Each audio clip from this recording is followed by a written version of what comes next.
يكرمات الدوض نروح موح موح يكرمات الدوض نروح موح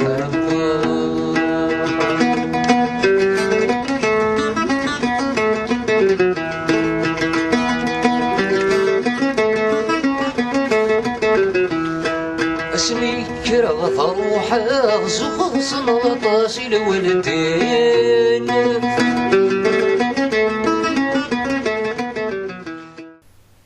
Dès 1970, des Algériens servaient dans les régiments de Spahi pour la défense de Paris.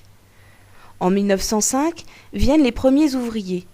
Majoritairement kabyles, ils s'installent principalement à Marseille et travaillent dans les huileries. En 1912, on estime à 5000 leur nombre.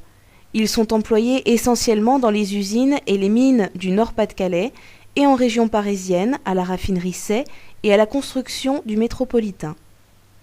En Algérie, département français, l'État procède par réquisition au recrutement des travailleurs immigrés. À partir de 1915, des migrations d'ouvriers, au profit des sociétés des aciéries lorraines, ont eu lieu avec le concours des hautes autorités militaires et municipales algériennes, dans des conditions attristantes.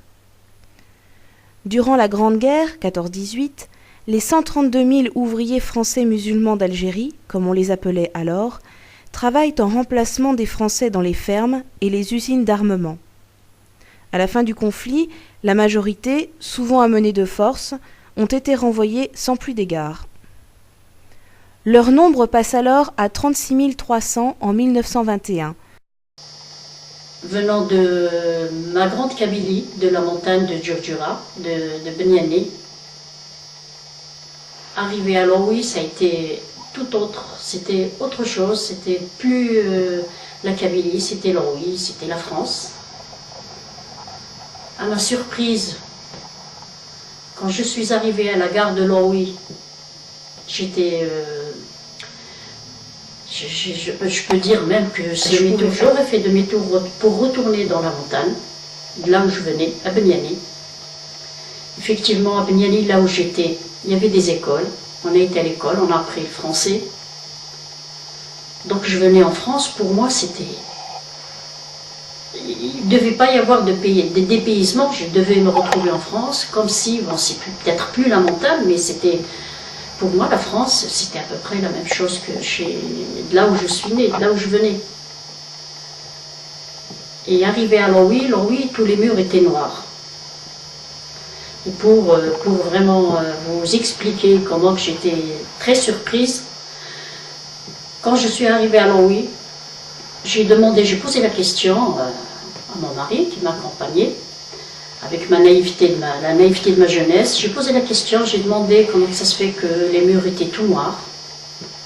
Parce que à l'époque, tous les murs, même les plus belles maisons, tout était gris, noir.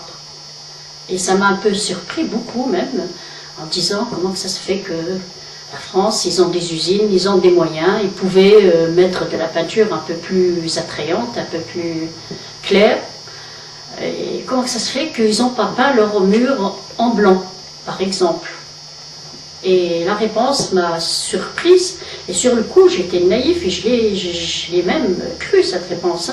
Il m'a répondu que l'usine, c'est elle qui paye la peinture, qui choisit la couleur de la peinture, elle payait la peinture noire. La sidérurgie, c'est la seule peinture qu'elle permettait qu'on puisse mettre sur les murs. Ça m'a permis de rencontrer des gens, parce que je suis arrivée, j'ai habité, comme je disais, à la rue de la Coquerie. Autour de moi, quand j'ai eu mon premier enfant, ma première fille, en 72, les personnes qui sont venues me voir à la maternité, je ne les connaissais pas. On se disait bonjour au début, mais quand j'ai été pour accoucher, là, ils sont tous venus me voir, me rendre visite, parce qu'ils se sont rendus compte que je n'avais pas de famille autour de moi. Et ils sont venus me voir, chacun m'apportait un magazine, discuter, j'étais jeune, c'était mon premier enfant, et il y avait des Polonais, des Italiens, des Portugais, et ils venaient, ils m'entouraient, et je crois que mon apprentissage de la vie, du travail. C'était avec les personnes-là que je les ai eues. Les bonnes surprises, c'est que je me suis rendu compte que mon éducation qui venait de la Kabylie de Beliani n'était pas différente de ce que j'entendais. Mais autour de moi, j'essayais aussi de voir, de retrouver les familles qui venaient du Maghreb, qui venaient d'un peu partout, surtout du Maghreb, que ce soit du Maroc, de Tunisie, de l'Algérie, de partout, de tous les départements de l'Algérie. Il y avait beaucoup, effectivement, la majorité c'était des Kabyles.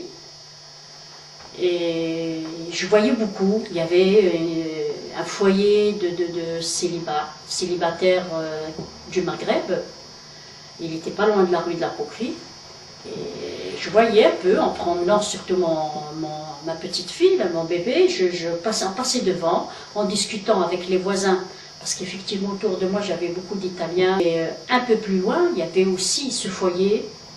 Et avec le père de mes enfants, quand on sortait, il m'a amené rendre visite à des familles qui sont venues du Maghreb avec leur mari, qui sont venues beaucoup plus loin des années 60, qui sont venues même des années 50. J'ai connu des familles, je les connais, qui sont encore là, qui sont venues dans les années 50. Donc je voyais un peu, qui ont travaillé dans les mines, leur mari. Je voyais un peu leur encadrement, leur habitation, leur façon de vivre.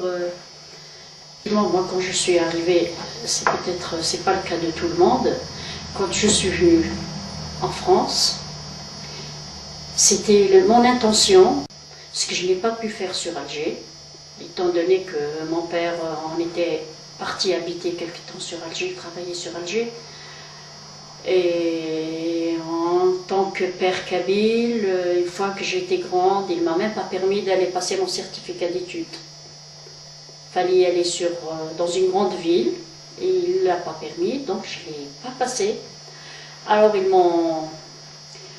lui qui a déjà travaillé en France, il connaissait bien la France, il m'a